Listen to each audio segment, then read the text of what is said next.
systems thinking, human agency, and design-led innovation. In the age of artificial intelligence, these aren't just abstract themes. They are the front line of leadership and responsibility. They are essential for navigating the complexity and ethics of the future that AI is molding. I am Prapti. And I am Wardhan. We are innovation strategists, and we studied the theory of structured design, learning directly from Vijay Kumar at the IIT Institute of Design. He's acclaimed author of 101 Design Methods, the man who quite literally wrote the playbook on structured innovation processes, positioning design as a disciplined, human-centered science for global organizations. And we applied that theory in practice at Ford Motor Company, working in innovation teams under the leadership of Jim Hackett. Jim is the visionary former CEO of Steelcase and Ford, the executive who took the very design principles and successfully applied them at the highest levels to transform global industries. He's the rare executive who built a bridge directly from the design studio to the boardroom, championing these methods as core business strategy. His leadership laid the human-centered groundwork for Ford's massive multi-billion-dollar shift into electric vehicles and smart mobility. What you are about to see is nothing short of a reunion. This is our conversation with our professor and our former CEO, the man who wrote the playbook on innovation methods and the leader who laid the foundation on these methods in transforming global industries. With the two titans, we aim to tackle one of the most vital questions of our time, which is, how do we ensure human agency as technology accelerates? This is a masterclass in design leadership. Welcome to our conversation with Jim Hackett and Vijay Kumar.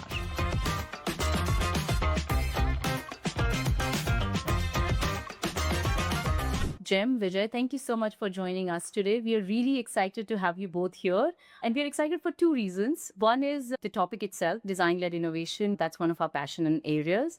And the second is we both, Harsh and I, have got an opportunity to learn from both of you, with you, Vijay, at Institute of Design, and Jim, when you were leading change at Ford Motor Company. We are really excited to be continuing this knowledge expedition with both of you.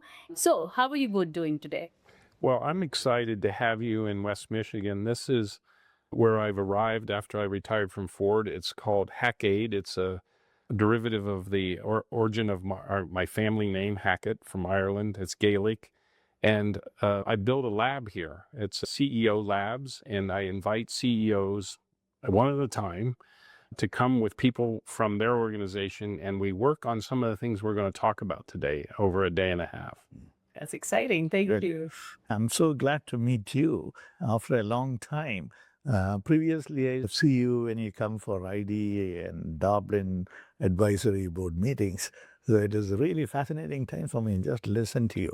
Those times, your ideas and you're connecting dots and giving advice. So I'm really excited that I could reconnect with you again and then have this conversation. Well, it needs to be said that DJ, as a professor at ID, when I was on the board for 10 years, was hungry for his contributions. He led me to a famous institute called the Santa Fe Institute, which studies complexity. He would pass me white papers that they've produced. That got me very curious about some principles that we may talk about today.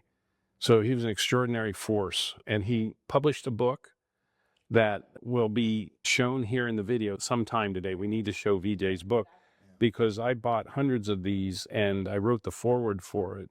Essentially, this book that Vijay authored is a book when teams do not understand how to do design projects. There's 101 different frameworks for them to embody in unpacking the problem, so to speak. So it's just a terrific manual. It's not lost any of its power over time. So I suggest to the audience who might see this video that you should have this book as well. You both go a long way back. You have known each other for a really long time. You already mentioned that you wrote the foreword for Vijay's book, 101 Design Methods. Can you also share a little more about your thought partnership journey throughout? Yeah, as I mentioned, I had this frequent interactions with Jim long ago, especially when he visited ID in Dublin. So the most fascinating thing that amazed me at that time was when everyone talks about some ideas and strategies. You keep listening to all that, and then in the end, you put everything in a perspective, right? In a big model. So that was fascinating. I was really amazed by how you did that, those connecting dots. I understand that you're a systems thinker by nature. That what made that work. Not only that, the second thing that really attracted me to your thoughts is about your focus on user-centered, human-centered design thinking, right? That's what you have used in Steelcase and Ford to drive your ideas. Right? So that idea of human-centeredness was really amazing in those days. And thank you for writing the foreword for the book. That is another highlight that I really enjoyed. I'm glad that I could reconnect with you again and discuss these things. Yes, my shaping as a business executive starts at a young age at 39. I get asked to step in as a CEO of Steelcase when there's a sudden change at the top.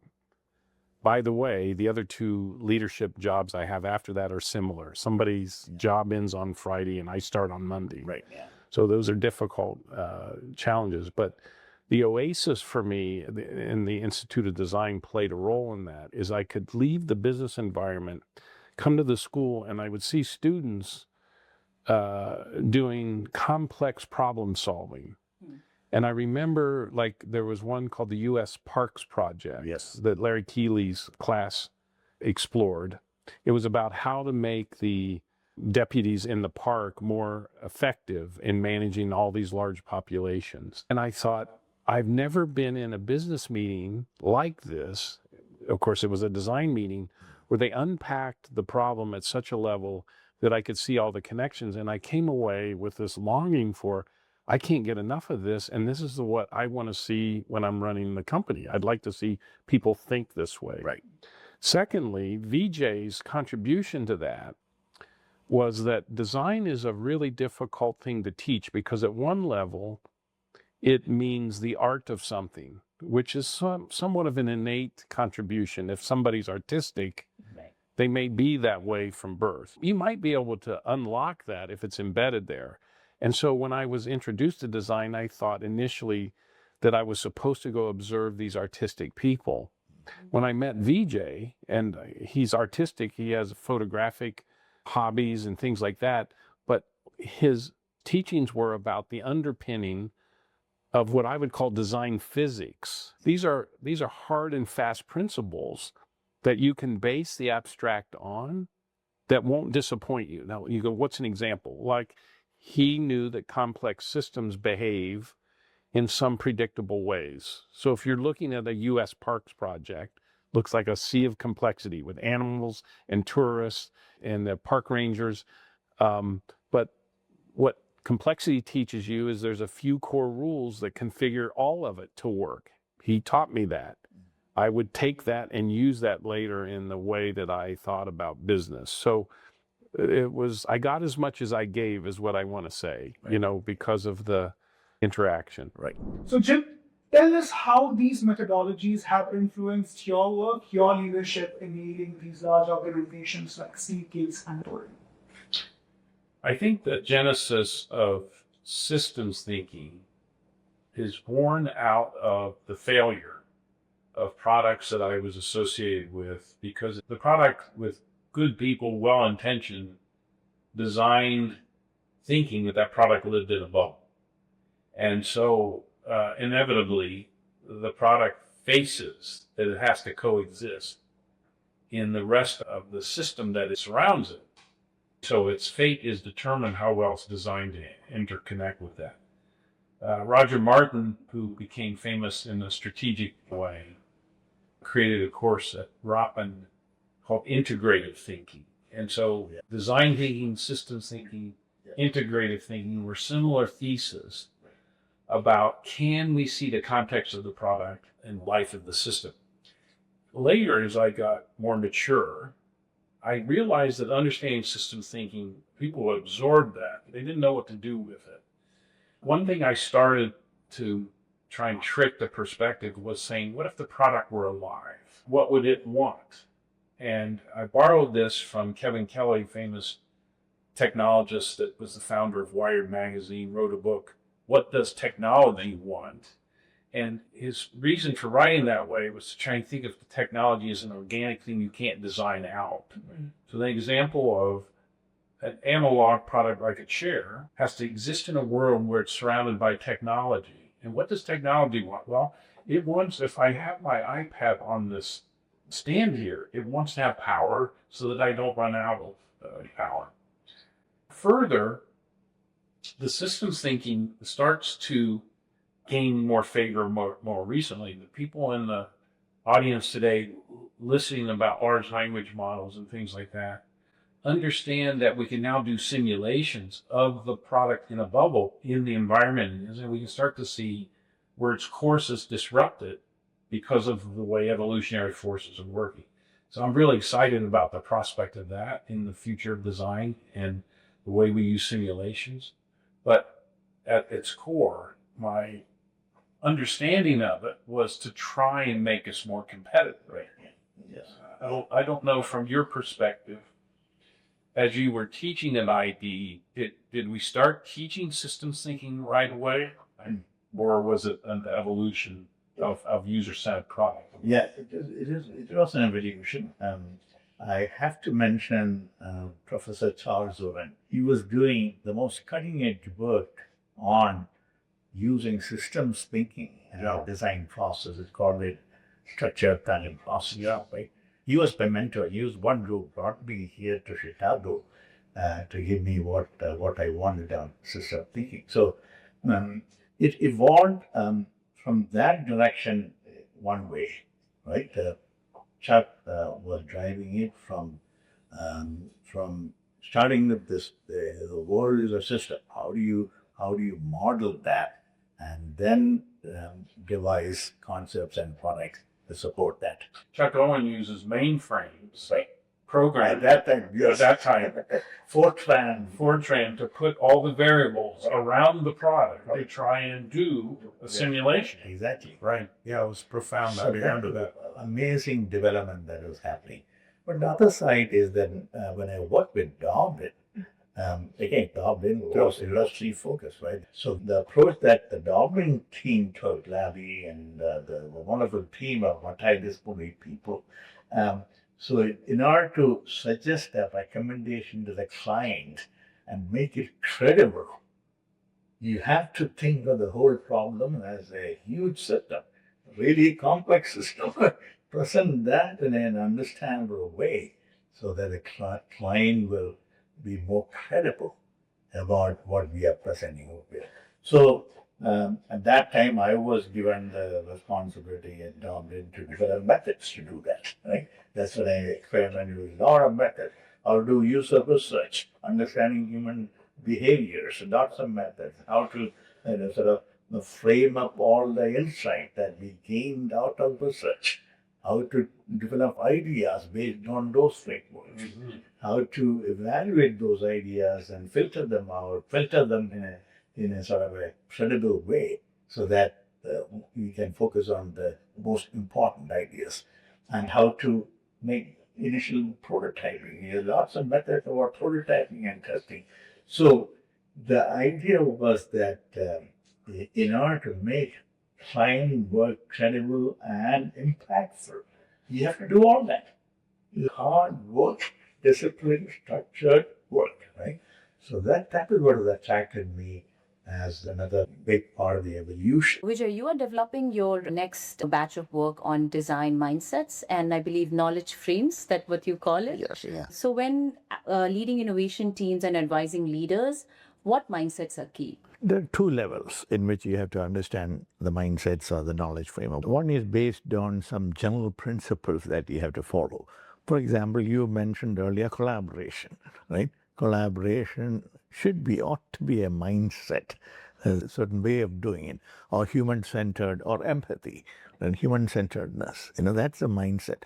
That's one level. So some of them are very familiar with empathy and systemic thinking, collaboration, and structured methodologies and processes, and fostering the culture of innovation in the organization. They're all they're commonly known. That's one level. The second level is different. It's not a way of thinking. It's certain modules, certain packages that you're going to deal with. Let's say, for example, technology trends. It's not a way of thinking. You take that technology trends as an idea, as a package, as one thing. And then you ask the question, how do I develop a mental model to understand technology trends and apply it in a generative way? That's a different way of looking at, oh, now I have to sort of really understand what technology trends are, what are the types, and what are the hot trends that are going on, how to decipher that. You have to have a mental model to deal with understanding technology trends in a useful way so that you can apply it. There are so many I have identified about 12 modules like that already, getting deeper into understanding that. Yep. Well, I love that. Actually, I'm working on something that's ironic that you picked that one. Okay. So I call it design for ascending technology. Right. Okay. So basically what it is, it's creating a map. Right. A simple map. What it's primarily trying to focus on are 4 variables. So it's thinking about history and the future. I'll explain that. Right. It's focusing on people or users. It's focusing on technology, and then it's trying to push a competitive question that we've talked earlier in the video about what happens when the law of computing just keeps growing, Right. and we have to compete in a world with something that's faster. Right. Okay, so here's how it works. History is a perfect snapshot of what exactly happened. So design is such an abstract thought. In the future, you're not sure what will happen. Well, you can look backwards with this framework and you say, I'll give you an example. I mapped how to buy a car, but I started the map in 1920. And the first thing is, of course, there were humans buying cars, and there was technology of the day. It probably wasn't even a telephone. It was a telegraph, let's say. Right. So I made the supposition of how did selling cars and telegraphs probably work. I had to make up some of this, but it's not argumentative because we could find out. So a telegraph would maybe tell you your car was here, that you could pick it up. Or if they were adventuresome, they could telegraph you and say, come to see these cars the next time you're in the city because I have new models. It's likely it's something like that because they didn't have organized marketing yet. They didn't have car shows. So how would you know when a new model was showing up, right? If you then progress, let's keep the topic the same of how to buy a car, but now let's go into future times, still in the past. Right. And we arrive past the telephone, past television, and we're in mainframe computers because I'm trying to use computing as that throughput. And so how did they use mainframe computers to sell a car? Well, that's where we could start to see massive inventories of vehicles across the network. We could count numbers of blues and whites and green cars. Right. You could do promotions, that could have sunsets and how long they were out there. And yet what you're going to see is that as we arrive in the future, when the mainframes give way to the PCs, you're starting to see the customer take more responsibility for their own configuration, right? Now, the irony of this, when I came to Ford, they were celebrating the fact that you could go on your laptop and build your model that you then would email to the dealer, okay? And as you smile, what was going on in parallel. You could go to Tesla on your phone and order the vehicle. Right. Yeah. So that's what made me make the chart, is to say, you see, you're already a generation behind. Now, I'm not picking on Ford because boards that I sit on, this persists in every company. It's that the design for ascending technology doesn't happen until the technology is firmly implanted and you're reasoning that you now have to compete against it. So I started to ask the question with Ford people, if you wanted to beat Elon and you're celebrating the PC, you can do a build that you can email your dealer. Are you going to graduate to mobile phones to order, or are you going to go to AI? I'm really proud of this because I put that AI question before language models were out. Right. Yeah.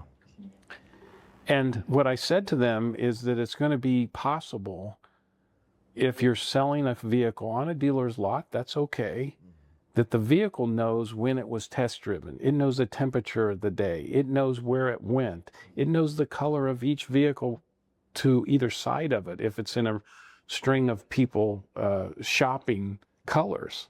It knows how long the person was in the test drive. It can know every variable that an AI could know. And now we can start to use that to our advantage to market the vehicle or sell the vehicle, or in this case, configure the vehicle for the people arriving. Because what if we found a correlation on bad weather days because it was hard to get in and out of the vehicle, people didn't want to come and test drive. Right. And you flip that into, why don't you come and test drive how this vehicle works in a snowstorm? You know, and so we'll take the arrival stress away. We'll pull it inside a garage. You come in and get it, and we'll have a test track where you're not worried about running into something. So that's called design for ascending technology, because AI is not here yet, but we know it's on the horizon, and we know it's going to disrupt the buying process. Right. Yeah. So that's an example of a frame. That's a solid, down-to-earth example of how that framework works, right, on technology trends. By looking in the past, you actually get to make an alignment when it was fit. So in other words, it worked. The mainframe and buying cars worked. If you're really into this, then you can go, well, when does it start to fall out of fitness? It's not just the arrival of PCs, right? It's something that somebody, because when a PC first arrived, you couldn't build a car on it. Nobody could. But what was the mainframe leaving you short of? It was the fact that the users couldn't see any of the information, right? You had to go through the mainframe. Right, yeah. And who wanted that? You know, we could have tricked the mainframe to give users information before the PC if we had really understood the way history teaches us about the shortfalls of product. So I've gotten as much mileage out of going backwards on a design using the tech framework to find out when does it fall out of fitness. So AI, you talked about AI. AI is changing the way that we work. Yes. It's changing design as a domain. What are your ideas? Let's start with you, Jim. What are your ideas on how AI will impact design and vice versa, how design should be thinking about AI? So I would simplify it. It's a much more complex question and a complex answer maybe than we have for our time today. But I would simplify it in terms of sharing some discussions I've had with thoughtful leaders like Vijay, that I think coming at it from a perspective of design and staring at AI, I think there's two sides of a coin about where it is right now. The first side is that it's undeniable the productivity enhancements that it's going to bring. So I sit on some corporate boards that one of the corporations has a call center kind of operation, and they have done tests where they're undeniably able to get higher productivity. There's public domain information about coders, you know, doing software, that have 600% and 700% improvement. So let's say one side of the coin is applying AI to analog processes and you get a productivity enhancement. Ray Kurzweil's written a number of books, two of which that are succeeding. One is called The Singularity is Near. The next one that he's just brought out that I finished is called The Singularity is Nearer. And there's lots of arguments about how many jobs will be lost because of that. But he proposes, and I support, that in every historical inflection when technology came, our GDP grew. So we actually have more jobs. They may be different. So I'm an optimist about that side of the coin. And we could stop the dialogue there, and AI would be a promising invention unlike any time in history. The other side of the coin is something we just hinted about a moment ago, which is that the design as it's been taught never had this force at work before. In other words, the profound insight is like putting a telescope or microscope on your eyes. So when you were designing something before and you thought, here's what I got to see so that I do a great job, This has magnified it by billions. And so how do we receive that and interpret that in the execution of what we're creating? Some work that I've been doing independently with a university is we don't know the answer to that, but what we want to commit to is the human agency has a component in this other side of the coin. If you look up the word agency, it means that there was deep consideration for its presence. So a machine, the biggest dystopian fear is the machine gets rid of all of us. It doesn't, not only does it not consider us, it doesn't need us. We're talking about something even more intense, is that you prove that the design intently considered humans. Now, my friend Vijay expanded that today in an offline conversation where we ought to think of human agency as humanity so that you have a broad view of this impact, and society, which is the social impact of something. It needs to be deeply considered. And before you smirk at that or laugh at that, you got to go back in history when slavery lasted for 200 years and it was so right to change it, right? The minute it changes, still controversial because the social acceptance, for all the wrong reasons that it had life, still resists the progress that we needed to make in the world. You know, it's not just American relations that way. It's all society. Women in a lot of countries that I visited, you know, were not viewed as equals. So that's what he's saying is now when the AI is going to take on that same problem. So do these biases just get magnified, or are they considered in a way that they finally wash away? So I'm profoundly optimistic, but I think a few of us have to spend time intellectually diving deeply into that because it's not just obvious to me that it's going to be there based on what I've seen. Mm-hmm.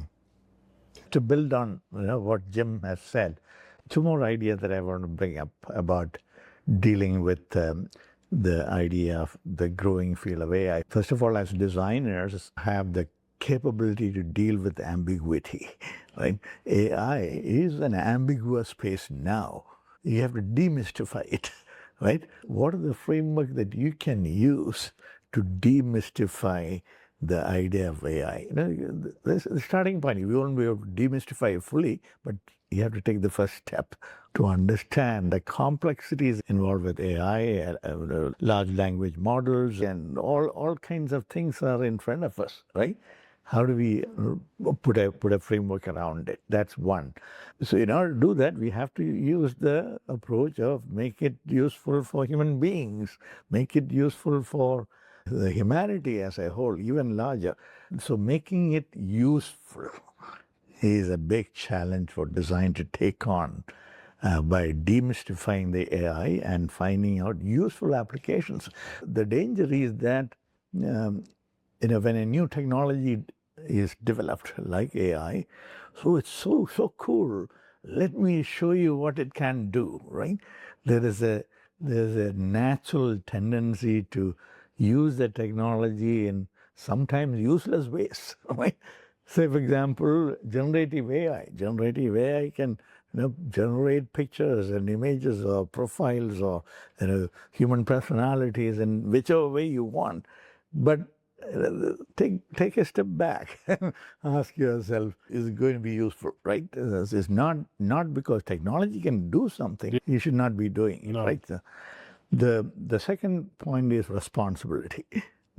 Connected to this, being responsible for the effects of AI on any field. Let's take healthcare, right? There's lots of talk about an app replacing your primary care physician, right?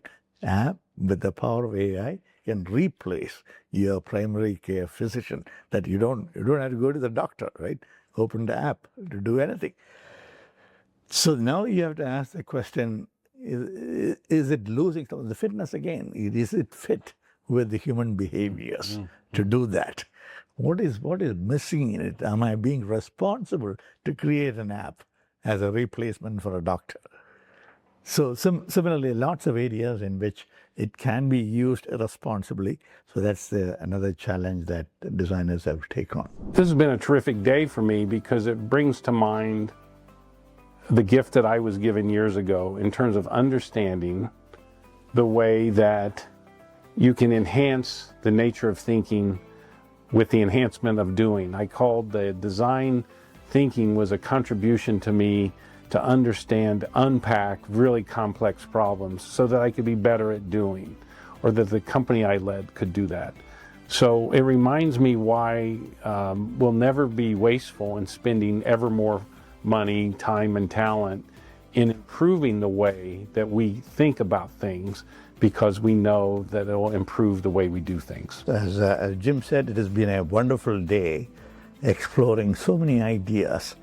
I'm really fascinated about what we discussed, about frameworks, about mental models, about possibilities of dealing with AI, and especially the real-life examples from the industry that Jim brought out. So many stories about real-life experiences, about organizations, about Ford as a company, and some of the failures in innovation that happened, and some of the success stories. So they are all wonderful stories from which we could learn a lot, especially Jim has created a rich set of stories with good examples.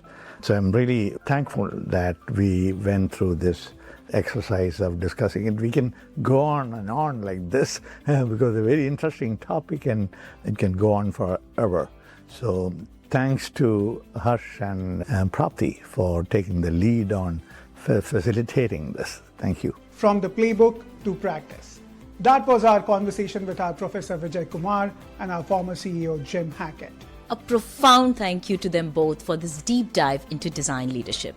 It's a powerful reminder that as technology accelerates, the most important work is in keeping it centered around human values. What was your biggest takeaway? Let us know in the comments. Thank you so much for joining us.